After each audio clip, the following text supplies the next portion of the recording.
Protein పుష్కలంగా ఉండే meal మేకర్ని తినడానికి ఎవరు ఇష్టపడరు. పిల్లలు కానీ పెద్దలు కానీ నాన్ వెజ్ తినని వాళ్ళకి కానీ మీల్ మేకర్ అనేది బెస్ట్ ఆప్షన్ అండి.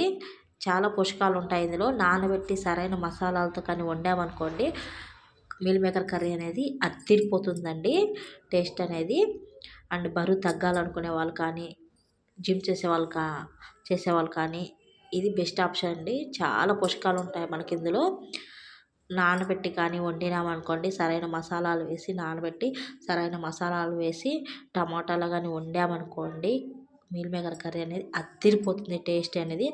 సింపుల్గా ఎలా కర్రీ టేస్టీగా చేసుకోవాలో ఫుల్ వీడియో వచ్చేసి లింక్ ట్యాగ్ చేస్తున్నాను, వెళ్ళి చూడండి. అండ్ ఈ కర్రీ వచ్చేసి ఇలా మన టమాటాలలో చేసుకోవడం వల్ల ఫుల్ గ్రేవీతో ఉంటుంది కర్రీ అనేది. పిల్లలు కూడా ఇష్టంగా తింటారు. పిల్లలకు నాన్ వెజ్ తొందరగా తినరు కదండి అందరూ, అలాంటి వాళ్ళకి ఇది బెస్ట్ ఆప్షన్ అండి. ఖచ్చితంగా చూడండి వీడియో. మన వీడియోస్ కానీ మీకు నచ్చినట్లయితే లైక్ చేసి షేర్ చేసి మన ఛానల్ సబ్స్క్రైబ్ అయితే చేయండి.